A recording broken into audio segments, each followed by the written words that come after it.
Welcome to a Sunday morning edition of Hanging with the Chads.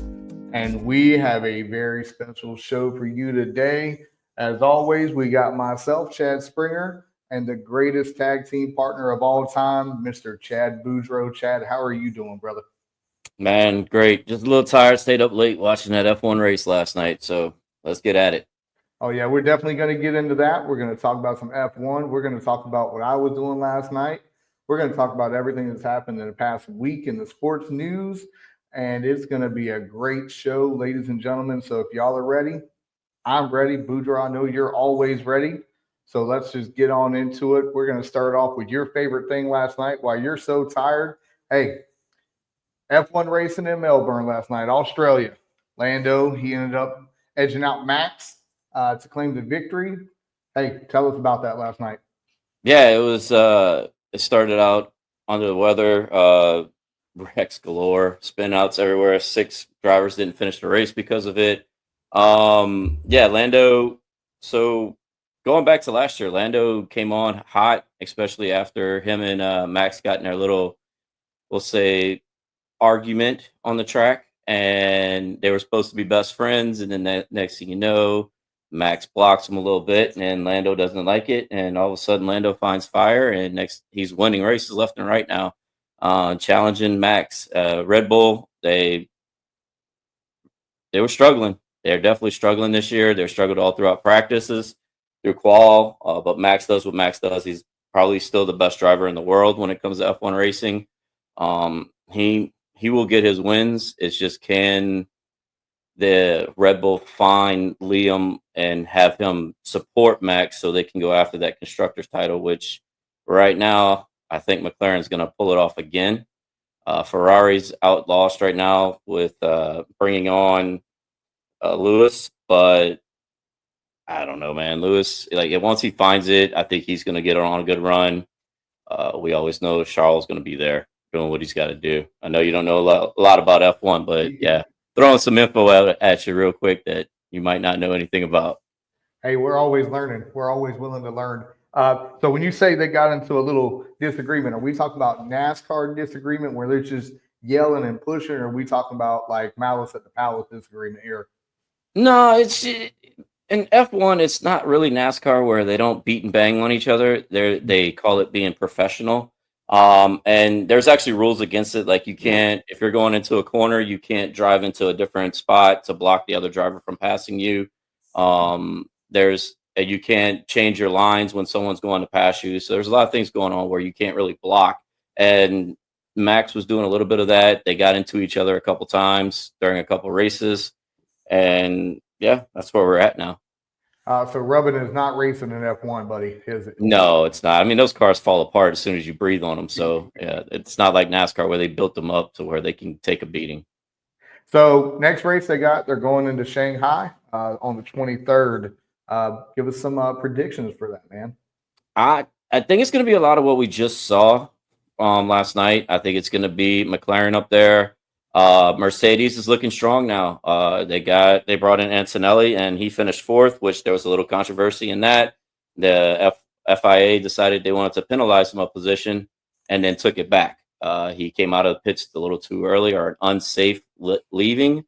But they said no, he was good and gave it right back to him. So I think Mercedes is going to be up there challenging the Papaya Orange, and McLaren's going to be up there looking for the win with Max. I think he's going to be pushing hard and to try to get that win, just being Max the way he drives. And when's the next time they're coming back to America? When's the next American race? Oh, they won't come back for a long time, not until they get to Miami, which is going to be May 4th is when they'll be here. Okay. And we're definitely not going to be able to afford those tickets. We're not Patrick Mahomes rich, Nah. So we'll just have to watch it on ESPN. At least it won't be 3 a.m. like Shanghai will. Exactly. So Formula One is definitely not NASCAR, but it's something. From what you're explaining to us, it's a little bit more professionalism into it, a little bit more respect. I mean, I think you would have to when you're going 200 miles an hour around a curve. The last thing you want to do is flip your boy and send him flying. I know them cars are made safer than what they used to be. However, that's not something they want to go through, right? Yeah, no, you don't want to go upside down, or at least like, I mean, it does have a roll cage around it, like the halo around the top of the driver, but it's like I said, those cars fall apart instantly, and it's supposed to be protective. That's the reason why it falls apart. Mm-hmm. But I'd rather go 200 into a wall with a NASCAR than I would with a F1 car. Yeah, man, I can imagine. So we'll keep it going with F1 too. Obviously, we're not gonna not talk about sports just because a lot of people don't know. We're gonna talk about the things we like. And moving into something else that not a lot of people get a lot of love for, man, is we're on the verge of some history, brother. We are on some verge of history in the National Hockey League. The great Alex Ovechkin, Alexander the Great, 8 goals away from breaking a record that was seemingly impossible, an unbreakable record. He's 8 away from passing Wayne Gretzky all-time NHL goals. What do you think about that? Hey, records are made to be broken, man. And then what they always say, like we said it when McGuire hit his, and the next thing you know, Bonds comes a couple years later, knocks his out. You got Drew doing what he did when he was quarterback for the Saints, and then Tom Brady comes and takes that right over. So yeah, records are made to be broken. I hate it for the great one that he's losing this record. I'm with everyone else. I didn't think it would break, but I mean, Alex, when he came in, like, again, it's also like just with what's going on with LeBron and him breaking records. The leagues are different now. The technology's different. You're seeing a lot more offense than defense. But yeah, I mean, it was going to happen. The cool thing about what Alex is doing, though, and I just saw it this morning on Sports Center, that every time he scores, he's donating the amount of goals that he's scored throughout his career in dollars to the V Foundation. Yeah. So, and he's doing it for the rest of his career too. So every goal he scores now, he's donating that amount to the V Foundation. And ESPN is matching that, correct? Yeah, they're backing it, and they're also like they're doing a special thing too, where they're asking for like $8 in donations for the V Foundation because it's Alex Ovechkin. I think Hanging With The Chad is going to donate $8 to the Jimmy V Foundation real soon. I think that's going to be pretty cool. Look, you're right. You know, records are meant to be broken. However, there are some records that it's taking a lot longer to be broken. This is, got 30 years since Wayne Gretzky retired, you know? And Alex Ovechkin, he's been with the Capitals from day one, doing this from day one. You know, think about this. When you look at someone like Sid the Kid, when Crosby came out, you know, they thought he was going to be the next big thing. Then all of a sudden, here comes Alex. Alex is just doing it, you know, and I'm looking forward to seeing, I mean, the hoopla, as you say, that comes with it. I mean, because there's going to be a lot of eyes on the NHL, you know, and let's be real, like not a lot. Okay. The NHL is number 4 in American sports. Do we agree with that? Maybe number 5 with MLS. Yeah, I would say that. When you talk about, you know, the main sports, I mean, it's just, I think this is going to be great for the NHL. I think it's going to be a great exposure because, you know, people like LeBron's going to shout them out. LeBron has gazillion Twitter followers, you know, so this is going to put eyes on the product that hasn't really never been seen before. And I think that's going to be great, you know, and again, all records are meant to be broken. And, you know, for us in our lifetime to see so many records be broken, it obviously sports is different. This isn't your 1980s hockey. This isn't your 1960s hockey. This is 2025, you know, so technologies came a long way. The sport has evolved into more fast-paced, up-tempo style, and that's really great. So I think it's really great for hockey that this is happening. All the respect to you know, Ovechkin. I think he's done it the right way. He's went about it the right way. So, you know, kudos to him. We'll be rooting for him from over here. And, yeah, absolutely. Yeah, absolutely. And, you know, if you notice me right now, you know, I got some new trendy gear right now. I'm rocking some Savannah Banana gear because let me tell you, last night, the reason I'm so tired, I didn't walk into the front door until 1 a.m. this morning.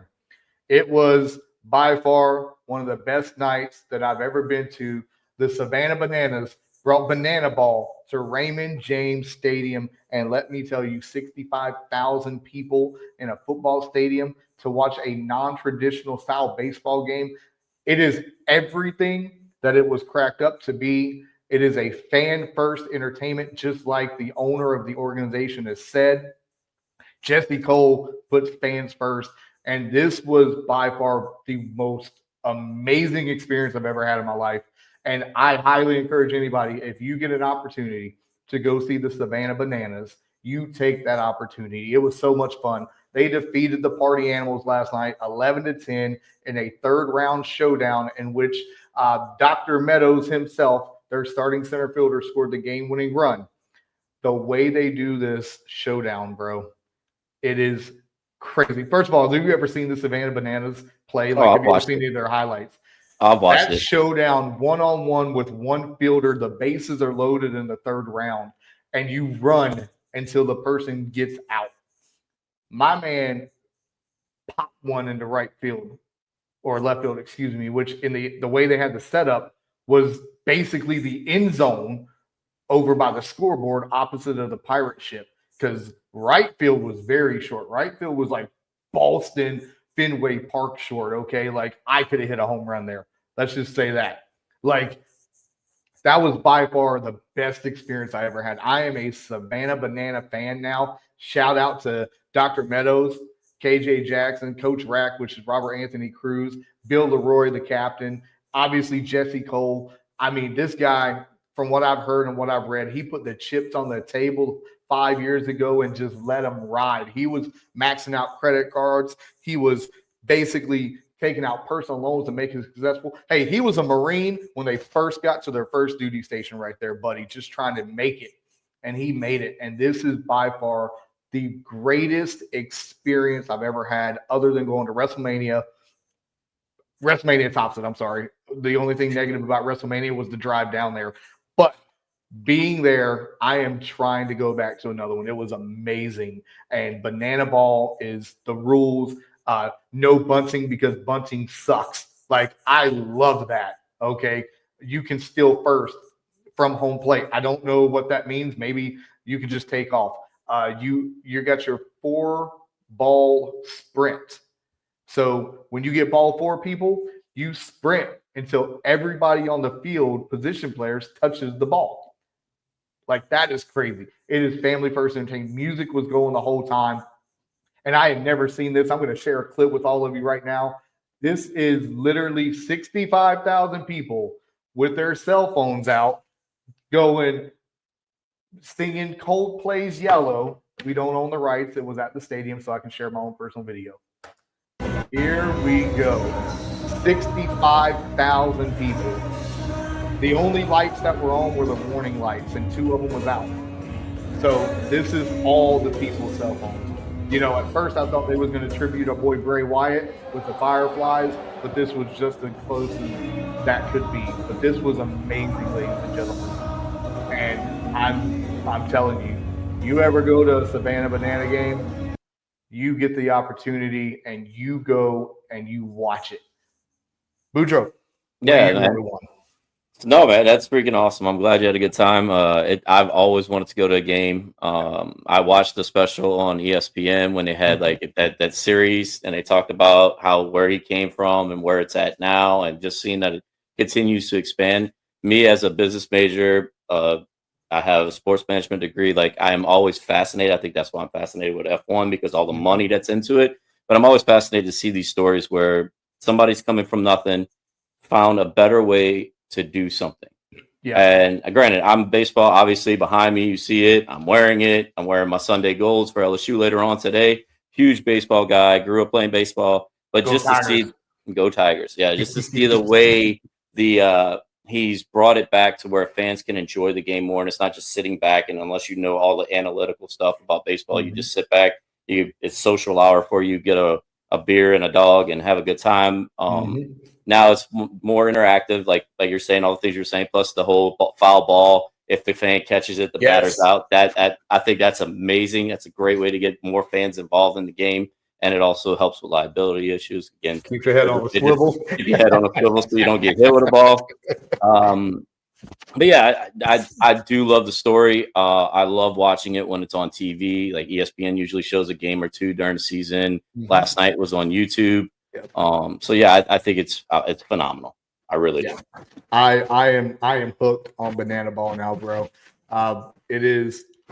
I'm just gonna go ahead and tell you my Diamond Dynasty team on MLB The Show. I am gonna make the Savannah Bananas. I don't care. We're gonna be the Orlando Bananas for all I care. It is gonna be amazing. And as I said, I am a fan of banana ball. And ladies and gentlemen, hey, we're gonna take a quick break.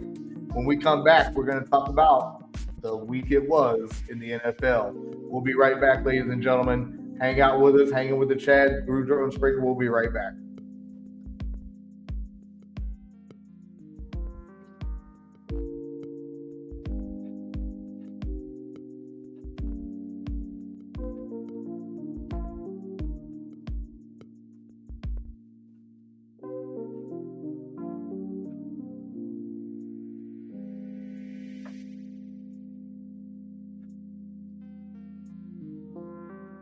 And we're back. Now, we got all the fun stuff out of the way. Now we're going to get into the really, really fun stuff here today.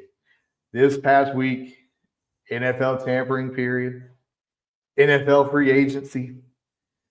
Holy smokes. And we're just going to get right on to it right now. First things first, DK Metcalf asked for the trade. He gets traded. He gets traded to the Steelers. He signs a 4-year, $132 million extension. Then the Commanders, they're making moves. They get Townsend and they get Debo. CJ Gardner-Johnson, fresh off the Super Bowl, gets traded to Texas. Last night, Jordan Morgan, Mason, he got traded to the Vikings. That's interesting to me, and we'll get into that. But let's start with this Debo Samuel trade. He wanted out of Seattle. He ends up in Pittsburgh. Right now, Pittsburgh don't know who their quarterback is. Obviously, Pittsburgh's organization ran a little bit differently than everybody else's, but I think it's a good, solid trade to whoever comes in. You got DK on one side, George Pickens on the other. You got that running back combo in the backfield, and you still got the tight end himself. What are your thoughts on that? I think Aaron Rodgers needs to sign that line right now. Because look, be honest, I mean, I know we're skipping ahead in what we're going to talk about today, but this is all a part of this package they want to show to him by getting, hey man, you got weapons everywhere on the field now. And Tomlin doesn't lose. No. He hasn't had a losing season. Never. So you're getting in the playoffs immediately. And you only got 2-3 years left. I'm thinking 1 to 2 years really for Aaron Rodgers, and then he's out. He's done. So why not go sign that line today, right now, and you're going to get in the playoffs, and you have magic all around you. This is your only ticket out of all the teams out there that's fighting for you that I see that you're getting another Super Bowl, at least a shot at the Super Bowl. I agree. I think Rodgers, obviously, I mean, he's Mr. Off-season. I'm surprised he's not in a cave this year. It's okay, though. Look, a lot of people have their opinion on Rodgers. I think Aaron Rodgers is a great quarterback on the field. What he does off the field is his personal business. Let him be. He's always been an enigma. But you're right. You go sign that line. All you gotta do is throw the ball up. All you gotta do is just throw the dang ball up, and they're gonna be just fine. And you already know that him and Tomlin share some type of special connection. If you just look at all the plays in Green Bay when they're doing the quick snap or the jumping off sides, and Tomlin's calling the timeout, and they just give that little look. It's like, hey, this could work. And you're right, Tomlin never had a losing season. He's won a Super Bowl. You know what I'm saying? He beat you in the Super Bowl. All right. You know what you're getting with him. You're getting a no-nonsense coach. Aaron Rodgers, I don't think should have went to the Jets, but it's whatever. Cool, whatever. Robert Saleh is not Mike Tomlin. Let's just call a spade a spade. No offense to one Robert Saleh. I think he's an amazing coach. But that organization in the Jets is not the Steelers. There's a reason the Steelers have only had 3 head coaches in 60 years or however long it's been. Right. You know, and every last one of them has won a Super Bowl. Yep. I think Rodgers, I think he's going to end up in the Steelers. And again, we'll get into that here in a little bit. Let's talk about these commander moves, man. Debo and Laramie. It gives your boy JD himself a weapon, another weapon, other than Scary Terry and that running game. And it gives him someone that's going to protect him as well. And correct me if I'm wrong, isn't Laramie a LSU guy too? Or was he an Oklahoma guy? I think he's Oklahoma. I don't think he's LSU. I just figured he would be. I mean, they're signing everybody else from LSU. But yeah, that's going to help him out. I think Debo, as long as he ain't got to go in the backfield, give him his little package every once in a while. But I think Debo just got literally ran out of San Fran. Like he just couldn't handle it no more. I mean, they had him at starting running back because they was out of running backs. I think this is going to help young Jaden Daniels going into the second year. Simply that second year slump that everybody goes through. I don't see him having it, especially after the year they played. I think he's going to come back hungry, especially after the way they lost in the playoffs. And I think he's going to come back motivated, and it's going to help him. These 2 pickups right here is going to help him tremendously. Yeah, no, just because the fact that he's getting protection, like Debo is going to be great for him as another weapon, but I think the Tunsil signing is the big one. He needed some protection in there. Granted, his legs. I mean, granted, he's the size of a beanpole, but he's so fast and he's so agile that it's hard to bring him down. You've seen it all throughout college, especially through his Heisman campaign, and then you've seen it last year with the Redskins or with the Commanders. Sorry. But yeah, so I think with him being able to just have that little bit more protection in there, and then he can decide to run instead of just having to run, is going to help him to where he can really start reading the field in front of him. Yeah, definitely. And those weren't the only moves this week. I mean, yeah, CJ Gardner-Johnson get traded to the Texans. I mean, yeah, it's going to help the Texans secondary, but what's going to help, their amazing quarterback CJ Stroud on his offensive side. I mean, yeah, you can give the ball to Joe all you want. You still got Nico. You still got those weapons, and you're losing Stephon Diggs more than likely, and we'll get into that too. And then Jordan Mason going to the Vikings it just gives what it appears to be JJ McCarthy just a running game now. They're going to ease him in, it looks like. So there's a lot of free agent signings. You got D-Hop went to the Ravens. You give Lamar another weapon now. Is this the move that can get him over that hump? Yeah, it could. I mean, D-Hop, that's just so dangerous. Like that Ravens offense. It's weird to say that it's the Ravens offense now that's scary, right? It's always been the defense. It's always been the defense. Now all of a sudden their offense is just so scary. Yeah, that's going to be one to watch. Yeah, definitely. Okay, hey guys, you want to stop the run? Okay, Lamar, you run the ball. Okay, you stop that. Okay, here you go. Mark Andrews wide open. D-Hop wide open. Zay Flowers wide open. I mean, how are you going to be able to cover that? That's just crazy. It's going to be a very potent offense. Joey Bosa going to Buffalo. The Broncos are making a lot of moves, but I think here's the kicker. Cooper Kupp gets released by the Rams. He goes to Seattle, 3-year deal. I'm sure it's a hometown thing. He went to, Eastern Washington. He's from that area. Who sold it? The quarterback, Samuel Donner. We're going to get into that later. But you replace Cooper Kupp with Devontae Adams in L.A. So now you got Matthew Stafford, Devonta Adams, Puka Nacua, Kyrene Williams. That offense is going to look a little potent. And let's just – I don't think Devontae is that bad of a signing. He's going to be able to do things Cooper can't do. However, that offense is going to look pretty potent out there as well. What do you think? So yeah, I mean, it's kind of what the theme is right now, right? It's all about the offense. I mean, that's where the NFL's been going for the past decade. But at the end of the day, it still comes down to defense. I mean, look last year, like a Who did Super Bowl. they? Yeah, as I was saying, it's still going to come down to defense at the end of the day. Like we're talking, and yes, these are some big signings. As like we talked, I said the Ravens' offense is going to be scary. You got the Commanders going to do things. If Aaron goes to the Steelers, like we think, that's going to be but it's still at the end of the day, who's gonna stop them? That's the one who's going to be the one that wins the Super Bowl, because it still comes down to that. You had the Chiefs and their dynasty that they're running on right now, and the Eagles came up and they rushed a front four, nothing else, and they got back there all night. So it's still going to be about that defense.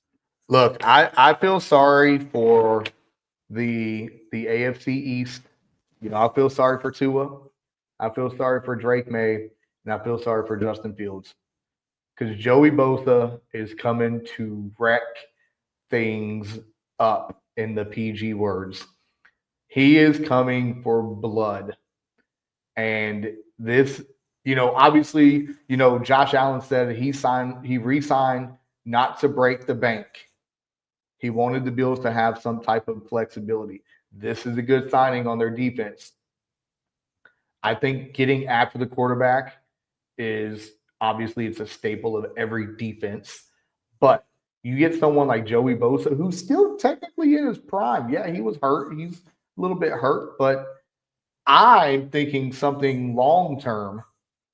Next year, maybe the year after, Joey Bosa on one side, Nicholas Bosa on the other. Buffalo will be wrecking everybody's world, son. And I think the Bills, I think they're still obviously going to be dangerous when you have Patrick Mahomes. If Sam Darnold can play like he did last year with, a good run game up there in Seattle, I think it's going to be fine. But I think that Devontae Adams signing with the Rams is going to be sneaky good. Almost as sneaky good as Hakeem Reddick signing with the Bucks yesterday, or the day before yesterday. If he can play to what he played at a couple of years ago with Carolina when he came over from Arizona before he went to Philly, I think the Buccaneers defense, they kept, Levante David and all that. I think they're going to be just fine. Although we hate all NFC South teams. Carolina, I mean, we signed Rico Dowdy. We signed some O-linemen. Great. We re-signed Adam Thielen. And then all we did basically was let Miles Sanders go to the Cowboys. So we basically traded those two running backs. We took youth, which is great. But at the end of the day, I still believe the NFC South is anybody's to win. Thoughts? Yeah, I mean, the Bucks have been running the shop since Brady got down there, and then now you got what's his face in there. You two can't say it, can you? I can't say it. Hey, I got a good picture of him yesterday. His huge mural on the wall of the stadium. I'm gonna send it to you. But it is. It's like the Saints are doing a few things here and there. I mean, they did bring back homeboy from he's a New Orleans boy, so you're bringing him in. But it's just it's a mess in the South right now. It really is a mess. Like the Bucks are nothing special. It's just they play in the South because everyone else is so down right now. If one team just steps up and finally says this is ours and puts their foot down, then that's the team who's going to win it. I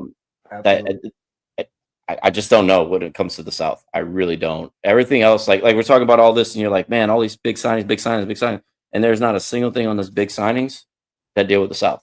Nope. Nothing. Nope. Nothing. So it's like nobody's making splash. What are they waiting for? Like who's going to make a splash? Maybe the draft. Maybe the draft comes up something on draft night. I think this, as I said before, this year's draft is going to be something special. I think, moving forward into some other things here.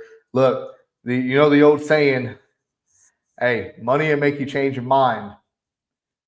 Myles Garrett, I love you, dog. You wanted out of Cleveland. You requested your trade. You spent all Super Bowl week wanting out. All of a sudden, here comes Mr. Haslam. Hey, We're going to give you $160 million, and $123 million of that's going to be guaranteed. You're going to be the highest non-paid quarterback in NFL history. What'd you do, Myles Garrett? Answer the question. You signed on the dotted line, baby. Show me the money. Myles Garrett, look, I hope it works out for you. I hope you get everything you want. You probably could have got more somewhere else, but hey, if you want to stay in Cleveland for 12 years, nobody's done that. So I respect that. But I'm not going to sit here and bash you, because if someone comes up to me and says, hey, I'm going to make you the highest paid athletic director in the county, guess what I'm going to do? Cha-ching! Sign me up, baby. Absolutely. But look, man, I feel bad for Max Crosby. He was the highest paid non-quarterback player for about 48 hours. And then Myles Garrett said, hold my beer. It's, but what's going to be worse for Myles is once Jamar Chase signs that contract, he's going to be like, hey, guys, I got something for you. The Bengals, they tagged, T. They got to sign Jamar. T. Higgins again, $26 million this year to play wide receiver because, they tagged him 2 straight years. I mean, that's crazy. What does that do for guys like Stephon Diggs and Amari Cooper? Obviously they're not ever going to get that money again, but you think someone like Jamar Chase, dude's about to get, 170 mil over 4 years, maybe more. Yeah, rightfully earned. What's Joey B? How much is he in on this right now? Right, like that's where it's at. Like he's the face of your franchise. He's a homeboy. He's an Ohio boy. You want to keep him happy. He's top 5 quarterback right now in the league, even with that terrible O-line. So, how much is he in there? Like, hey, you better pay my number one. You better pay number one, and you better pay him now because I need him. Because they don't even think he knows where he's at. Like as soon as the ball touches his hand, he's like, all right, I know he's open. See you. Yep. Have a nice day. All throughout college, he did it, and then all through the past few years in the NFL, he's doing the same thing. Just I know he's there. See you. Yep. It is interesting. I mean, he went on that interview and he broke down how to do it. I mean, like legally, hey, you know what? Give me some back end money. Give me some signing bonus money. Take my contract, turn it into a signing bonus. I mean, people do it. Patrick Mahomes has done it every single year since he signed that $500 million contract extension. Look at everybody else. Mr. Cincinnati Bengals owner, I'm sorry, I don't know your name, but you was like bottom 5 owners of the league, so it doesn't really matter anyway. I mean, you don't even have an indoor facility, and it's 2025. Okay, you make them guys practice in the rain and the sleet and snow, like it doesn't get cold in Cincinnati or something. Okay, you're out here thinking you're the Tampa Bay Rays playing at George Steinbrenner because you ain't got a roof no more. So shout out Tampa Bay. That George Steinbrenner Stadium looks pretty cool, obviously. Anyway, you're right. Joey B is like, hey, help my guy out, or TikTok. 3 years, buddy. Yep. Jamar deserves it. Oh, he does. I mean, he's put up unbelievable numbers. His catch radius is unbelievable. And just those two together, it's like I said, it's a no-brainer for Joey B when he throws it up. He knows where it's going. He knows exactly where Jamar's going to be. So it's easy for him. It would be dumb not to let him go. Would be dumb. I get it. Now, if it was the Saints, I'd be like, yeah, because y'all have no money because we're way over the cap space right now. Thank you, David Carr. Right. But no, you gotta pay him. Because you gotta keep Joey B happy all day. Look, hey, I'm telling you right now, Jamar Chase, show me the money. That's all I'm saying. He is a dog. He is a straight dog. And where did he go to college? Go Tigers, baby. Go Tigers. And ladies and gentlemen, hey, look, we're in it. We're in it on a break right now. We're going to take a quick break. We'll be back. And we're going to get into the end of the show with the big quarterback news. Ladies and gentlemen, we'll be right back. Hang out with the Chads, and we'll see you in a minute.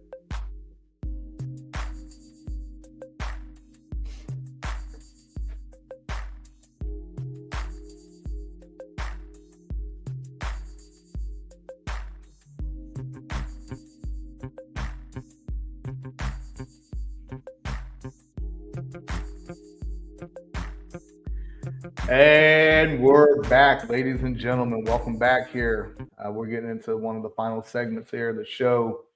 Hey, this is called quarterback frenzy, the quarterback shakeup. We got a lot of quarterback news going on, starting with the Geno Smith trade to the Raiders.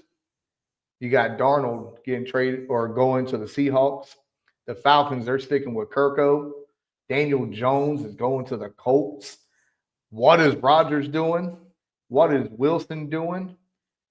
How is Justin Fields going to survive in New York? There's rumors Brock Purdy might even be leaving San Francisco, although they might not be true.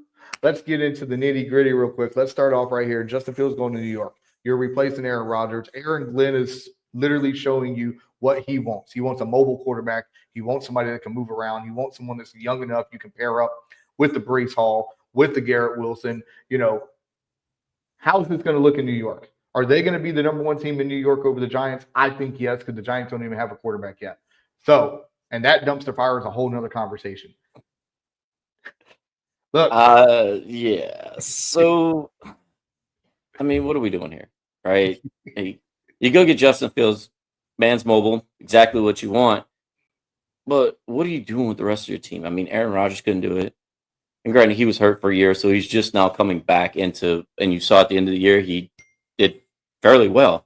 Mm-hmm. However, like, what are we doing? Like, what's going on in New York, period? Like, you used to be where everyone wanted to go. And now it's like, no, I don't want to go there anymore because it's just a thought.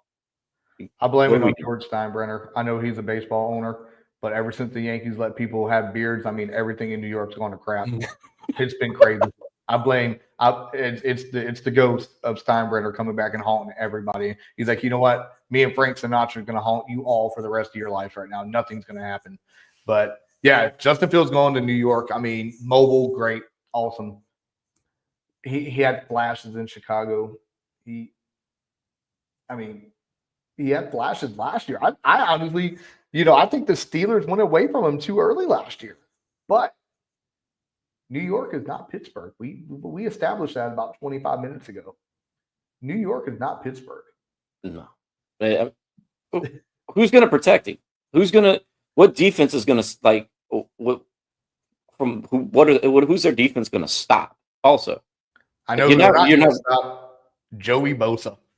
Twice a year in the cold. Right. And it's another thing too. Like, it's cold weather is terrible for offenses. Mm-hmm. So that's why with Joey Bosa going to Buffalo, now when you travel to Buffalo in the snow, going against him, they're going to be the darlings real quick. Yeah. It's going to get interesting out there. And another AFC East move, the former Jets and Broncos quarterback, Zachary Wilson, he's going on down to Miami. I mean, that's fine by him. Maybe it'll be a little bit warmer. He can throw the ball further. Sam Darnold going to the Seahawks. I don't know why this move to him is appealing. Yeah, you give him $100 million, great. Who the hell is he throwing to? You signed with them after they traded DK Metcalf. They already said they're releasing Tyler Lockett. Yeah, you got Jackson Smith, Nick Jigma Smith, however that is. You got Jackson, who came on at the end. You got a really good running game, who I'm never going to draft in my fantasy league again. Mr. Kenny Walker, because he's either hurt or not, and then Charbonnet comes around. I mean, unless they're going to be a run-first team out there this year, I don't know how it's appealing. Yeah, you signed Cooper Kupp. Great. But again, why is that appealing to Sam Darnold? Was it a money move? Was it, I would have stayed in Minnesota, to be honest with you. You're playing in the dome in an easy winnable division, or at least playoffs. I mean, all three of those teams made the playoffs with the exception of the Bears. I mean, but you're going to the NFC West. You got to play Arizona. You got to play the Rams. Why is it appealing? I just think he saw the writing on the wall because Minnesota's going JJ. Yeah. So he saw the writing. He's like, I'm not going back to the bench. I'm getting out of here. I think that's what it is. It's a money. Sure, money was a little bit to do with it, but I don't think anybody. I think everybody was waiting for the Aaron Rodgers move, and Seattle was like, "Well, he's not coming to us. You want to come here, and you got it in the bag." So I think that's where it was at. Yeah. I just hope that last year wasn't just last year for him. Um, any quarterback that came and played for Carolina and played for us, I respect because we made them better when they left. You know, just being real, we made them better when they left. So at the end of the day, I just hope last year wasn't last year. I think having, the old head receiver and the young head receiver, he's going to be able to throw the ball. I mean, hell, last year all they had to do was just throw the damn ball 100 yards, and they're JJ catching it. Mhm. So they're not Justin Jefferson, Yeah. but they're good secondary option, I believe. I don't think he was ever really going to go anywhere other than Minnesota, but really proved me wrong a little bit. We got Daniel Jones, his backup in Minnesota, going to the Colts. And now let me just be perfectly clear, Mr. Anthony Richardson. I don't think he's going to end up being the starter. I think he's going to get Daniel Jones out of Indianapolis. I think they're going to release him, kind of similar to what the Giants did Daniel Jones this year. I think Daniel Jones can come in and play in the right system. You got to have a good running game. He was really good when he had Saquon. The Colts don't have a Saquon. They do have a good running game. They have Jonathan Taylor's a dog. He ain't Saquon, but he's a dog. Mm-hmm. Then we have, all those offensive weapons, the Pierces of the world. Who's that other one? The guy from USC, Pittman. We got him. I think he's going to be just fine, and I think he can take Anthony Richardson's job. And of course, Anthony Richardson went to Florida, and we hate Florida, so we agree that he should leave. So thoughts on that? Yeah, I'm with you on the whole Jones being. I think he's a system quarterback. I don't think there's anything special that he's going to light up the scoreboard. I mean, he's not going to be able to handle pressure. So I think for him, it's going to be they're going to have to run the ball 35 to 40 times a game for him to do what he does.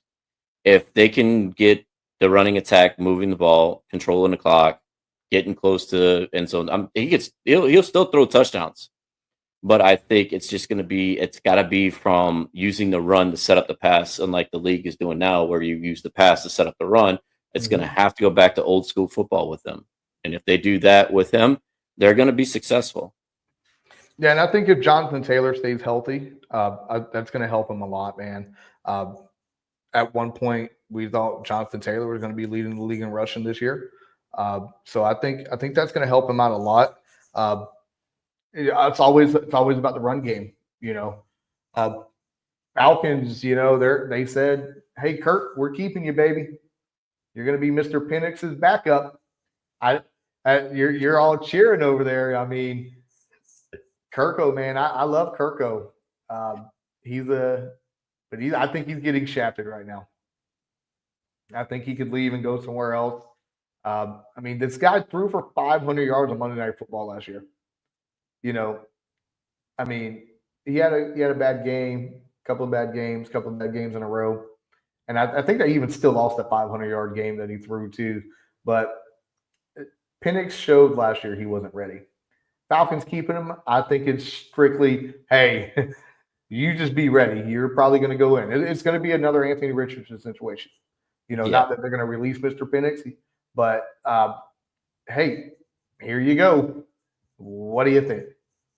I like Kirko too, man. I love him, especially like he's a good How do you like dude. that? Yeah, right. He's a good dude.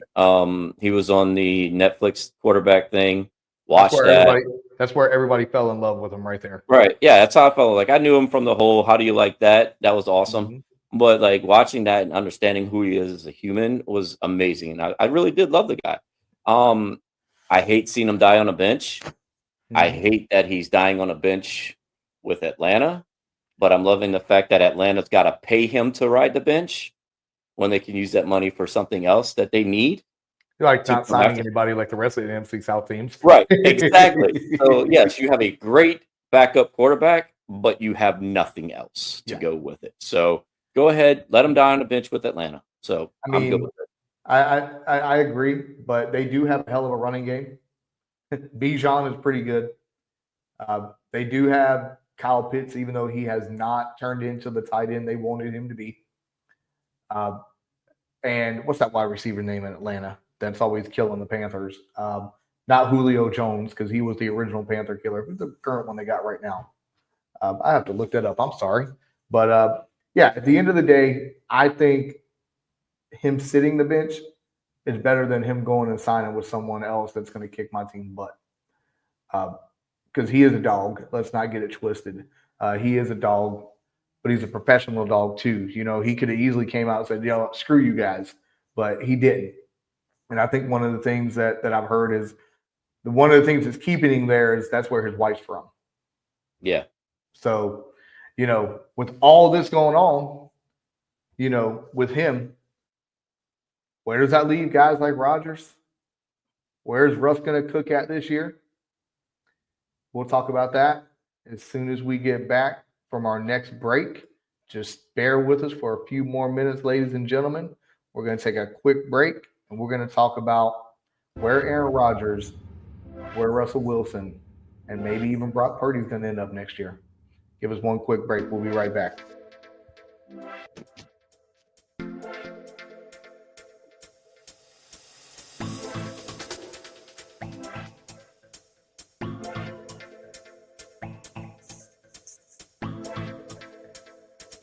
And we're back. All right. Final segment of the show. It's the biggest one we got right now.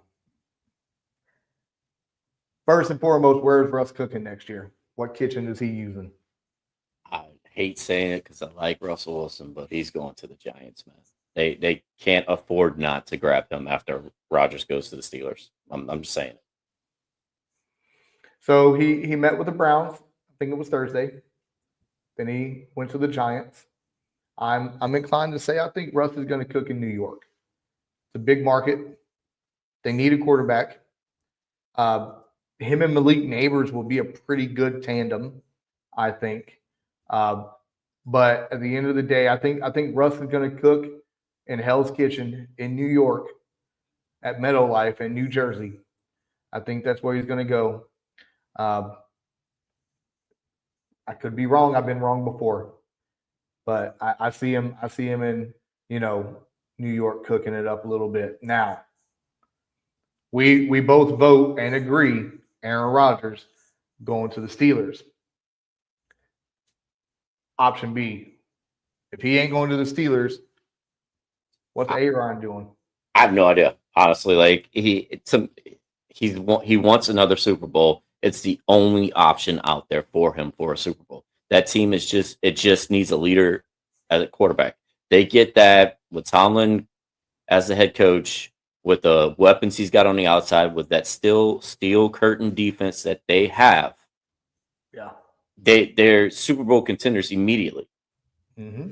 So I mean, granted, like we talked about, they got to go against Buffalo, they got to go against KC, but with the team they have around them, at least he gets himself back in the playoffs. Where the other teams, they still are missing so many pieces that it won't fit for him. So I don't see another option for him because it's basically, a lot of people are saying it's between the Steelers and the Giants. He's not going across the street. It's not happening. I think if he goes to the Giants, that's going to signal the end of the GM and my doppelganger himself, Brian Daboll, who I will be dressing up for Halloween next year. We're a spitting image. I looked just like him at the OBC dinner last year. Just giving you a heads up. You did. I did. But I think that will signal the end of an era in New York. I think not only will it set them back, it'll get everybody fired. The Mara family is just gonna forget it all. Tank for Arch. I mean, I know you don't want to hear that. I just seen you throw up in your mouth a little bit. Anybody tanking for old Arch Manning over here? But I'm inclined to say the Steelers. Option number two, honestly, is what we're going to segue into right now, with the rumors swirling about one Mr. Irrelevant himself, Brock Purdy. What happens? Brock Purdy gets traded. Stayed in New York, screws up all of our predictions, and Rodgers goes back to a place where he's wanted to go from the beginning. He wants to go home to sunny Southern California. Maybe actually San Fran's in the middle. Let's not get it twisted. So he wants to go to sunny California. Yeah. Wants to go home. San Fran, I think, would be outstanding. Rodgers, Minnesota, to teach JJ, especially coming off an injury, would be enticing as well. But he ain't going to Tennessee. Nope. He ain't going to Carolina. He ain't going to New Orleans. I'm sorry. That's the only places are just what we listed. And I think if Steelers or bust, but with the rumors swirling around Brock Purdy, if Brock Purdy gets traded, San Fran becomes a viable option. It does. I just don't think Brock Purdy's getting traded. I don't.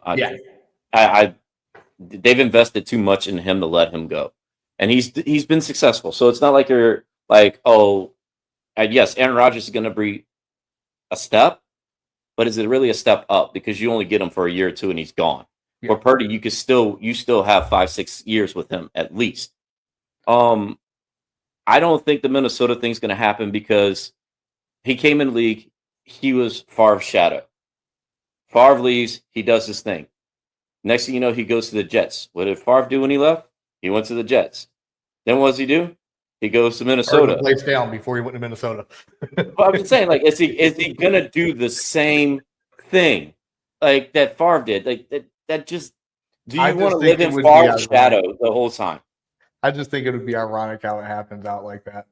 Yeah, but I think that's got to play in his head because they had the ESPN, or it was ESPN or Netflix had a thing about Rodgers, and the whole first part of it was about living in Favre's shadow. Mm-hmm. Do you still want to follow Favre's shadow? Or you finally want to break out, do something he hasn't done? Do you want to win a Super Bowl late in your career? Like, these are questions he's got to ask. But let's ask the realistic question. He signed for the Steelers. Is he getting past Kansas City? They could with him. Past Buffalo. I think that's going to be more of the question than Kansas City. I think Kansas City is going to be on fire this year. They're going to be hungry. Mm-hmm. But is anybody going to be able to go to Buffalo and win in the snow?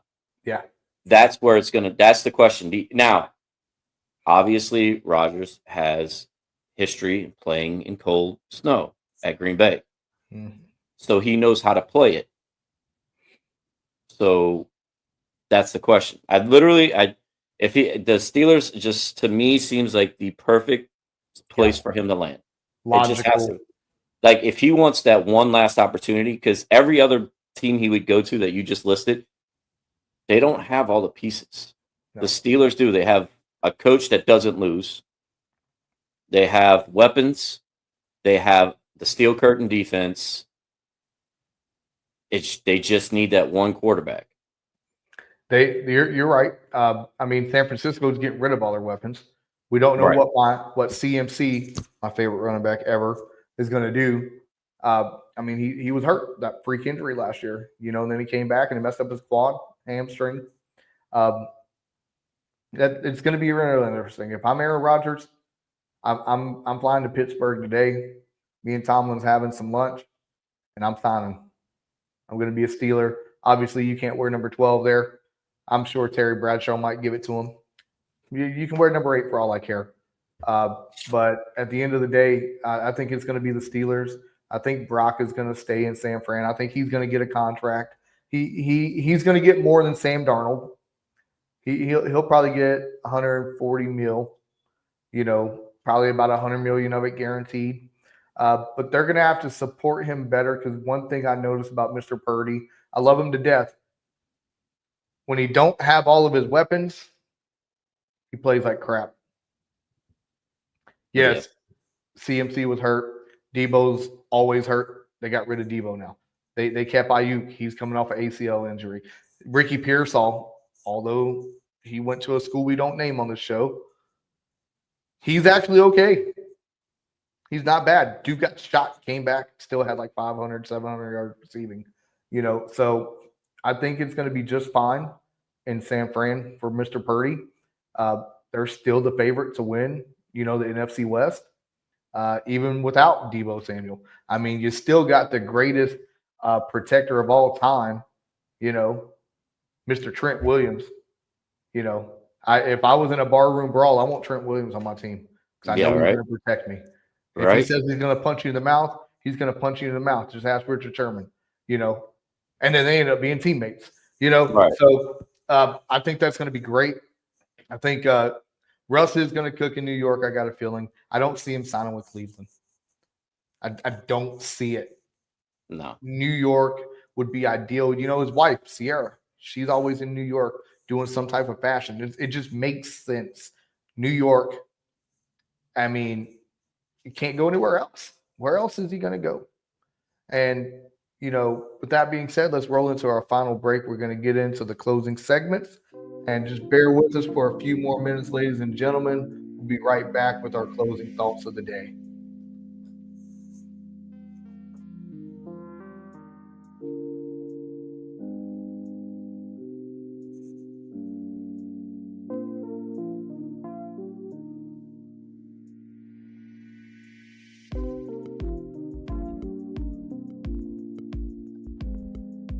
All right, ladies and gentlemen, we're back. We're gonna talk about a few things that we got on our mind. What is so big about today, Mr. Boudreaux? What is today? Selection Sunday. Selection Sunday. And ladies and gentlemen, we have something for you. This is going to be a little bit of fun.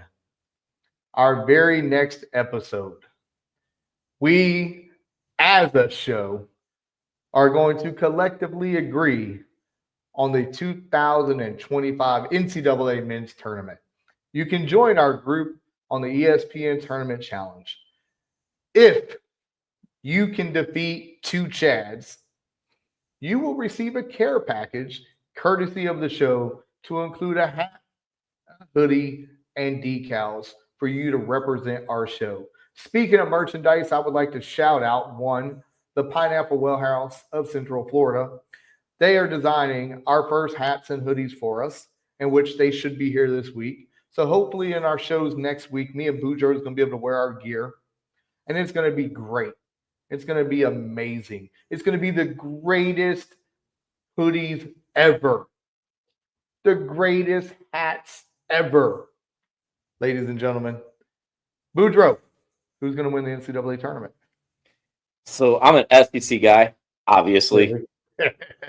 But I'm afraid that how strong the SEC has been, they're going to go the way of football, where they beat each other up so bad this season that they're going to get in the playoffs and they're going to run out, or they're going to get in the tournament, they're going to run out of steam.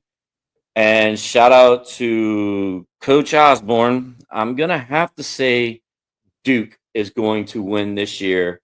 They took care of the ACC tournament without Coop. And they still have Coop coming back. Mm-hmm. They can rest them probably first 2 rounds, wait for the Sweet 16, throw him in there, and he's just going to light it up. So I'm going to have to say Duke. And I'm inclined to agree. Duke versus everybody. When it comes to college basketball, I like Duke. Look, I'm a mutt when it comes to college sports. I don't, obviously I like App State. I like Central Florida. But when it comes to college basketball, anybody but Carolina. So, Duke, yes. Mr. Flag is a dog, and I can't wait to see what he does. I can't wait to get into our next episode. We're going to have a lot of fun. And with that being said, Mr. Boudreaux, closing words of the day. Be better. Be better. Ladies and gentlemen, get 1% better every day. We love you. We thank you. Make sure you follow us on all of our social media. Hanging with the Chads on Twitter. Hanging with the Chads podcast on Facebook and Instagram. Hanging with the Chads on YouTube and Spotify and now Apple Podcasts. Ladies and gentlemen, as always, I am Chad Springer. That's the greatest tag team partner ever, Chad Boudreaux. We are the tag team champs. And ladies and gentlemen, if you don't know, now you know. Be great. Thank you. Have a wonderful day. Peace.